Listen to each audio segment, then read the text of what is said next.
ध्यान से समझो। कई बार न्यायालय में ऐसी बातें सामने आ जाती हैं, विधि के अनुसार से कुछ ऐसे तथ्य सामने आ जाते हैं कि आपका एक पैसे का नुकसान नहीं हुआ हो, लेकिन न्यायालय कहता है कि आपका सब कुछ लुट चुका है। आप सामने वाले से कितना प्रतिकर वसूल करना चाहते हैं, आप बताइए, एस्टीमेट लगाइए, हम उससे आपको प्रतिकर दिलवाते हैं। और कई बार ऐसा मामला भी सामने आ जाता है कि आप बर्बाद हो चुके हो, आपका सब कुछ लुट चुका है, लेकिन न्यायालय कहेगा जी आपका नुकसान नहीं हुआ, विधि के अनुसार से हम आपको कोई हर्जाना नहीं दिलवा सकते। ऐसा क्यों? दो परस्पर विरोधी बातें कैसे सामने आते हैं, मेरी बात सुनो। अकॉर्डिंग टू BNS 356, मानहानि जब कारित होती है, सर जॉन विलियम सामंड, ये एक विधिवेत्ता थे, विधि के ज्ञानी थे, जिन्होंने मानहानि की परिभाषा को दर्शाया है। मानहानि एक ऐसी चीज है कि किसी इंसान की यदि हो जाती है समाज में, तो न्यायालय ये मानता है कि इसका सब कुछ लुट गया लगभग, और चाहे भले ही उसका एक पैसा अकाउंट से खर्च ना हुआ हो, मानहानि हो गया है। मानहानि के दावा करके अपना प्रतिकर वसूल कर सकता है, मानहानि का दावा करके वो पैसे वसूल कर सकता है और उसकी एक कीमत लगा सकता है कि इतने रुपए हमें वसूल करके दिलवाया जाए। लेकिन जो शून्य संविदाएं हैं, कि परस्पर दूसरी बात कर रहा हूँ,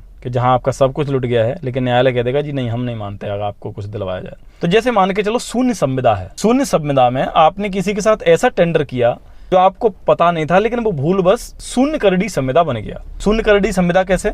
जैसे मान के चलो कोई विधि से परे इल्लीगल कार्य है, आपने जो टेंडर किया, के साथ में एग्रीमेंट किया, वो इल्लीगल है। अब इल्लीगल चीज को न्यायालय में लीगल ठहराया नहीं जा सकता, तो न्यायालय में जब बात आएगा तो आप यूं समझ लीजिए कि सीधा सीधा न्यायालय ये कहेगा कि जब वो लगभग लीगल ही नहीं है तो उसका पैसा हम आपको कैसे दिलवाएं। जैसे मान के चलो कोई चिट्ठी पर काम करता है, समझ लेते हैं, क्योंकि इसी तरीके से समझ में आएगा कि जहां आप पैसा कमाओगे वो आपका रिटर्न नहीं आ सकता, और आपने किसी महिला के साथ में पैसे खर्च कर दिए, 40,000 50,000 उसको उधार दे दिए, तो आप जानते हो कि वो ऐसा कार्य करती है जो समाज के लिए शोभनीय नहीं है। अब उसने पैसा आपका लाया नहीं, रिटर्न नहीं किया, अब आप न्यायालय में बात लेकर के आ गए, तो न्यायालय ये कहेगा कि देखो तुमने जिस व्यक्ति को जिस हालात में रुपया दिया है, उस रुपए से जो भी कार्य हुआ है वो नैतिकता के तौर पर या समाज के तौर पर उस पैसे से कुछ गलत कार्य हुए हैं, इसलिए हम वो पैसा आपको रिटर्न नहीं दिलवा सकते, आपका कोई नुकसान नहीं है, आप निकल जाइए। इसी तरीके से बहुत सारे ऐसे मामले सामने आते हैं जहां आपका पैसा खर्च तो हो गया, बर्बादी तो हो गई, लेकिन रिटर्न नहीं किया जा सकता। सेम वैसे ही मैंने एक वीडियो में बताया था, जैसे दूरस्थता के सिद्धांत पर आधारित नुकसानदेही की भरपाई न्यायालय नहीं करवा सकता किसी व्यक्ति से।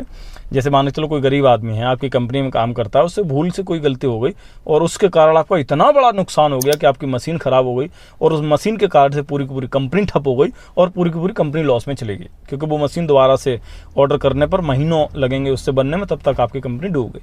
अब जो कंपनी उस व्यक्ति से जो मशीन की खराबी हुई, यदि न्यायालय को ऐसा लगता है कि उसका पैसा भुगतान करवा देना चाहिए, तो वो केवल उसी मशीन में जो नुकसानी हुई है उसी का पैसा आपको रिटर्न करवा देगा। अब उस मशीन की वजह से जो कंपनी डूब गई, जिसको करोड़ों रुपए का नुकसान हुआ, इसकी नुकसान की भरपाई आपको न्यायालय नहीं करवा पाएगा, और वो कह देगा देखो भैया, ये चाहे किस्मत का रोना रो लो, चाहे आप इंश्योरेंस से वसूल कर लो यदि इंश्योरेंस है तो, बाकी उस व्यक्ति से जो निकटता का नुकसान हुआ है मशीन का, वो हमने आपसे दिलवाए दे रहे हैं, क्योंकि इतना बड़ा पैसा तो वो गरीब आदमी लेकर के आ नहीं पाएगा।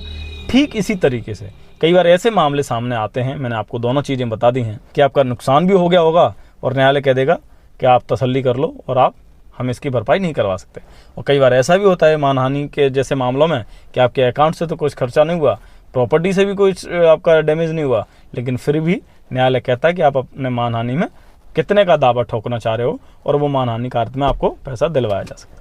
आप शायद दोनों बातों को समझ गए होंगे। वीडियो आपको कैसा लगा? अच्छा लगा हो तो शेयर कीजिए, लाइक कीजिए, और यूट्यूब पर जाकर मेरे चैनल को सब्सक्राइब कीजिए। जय हिंद, जय भारत।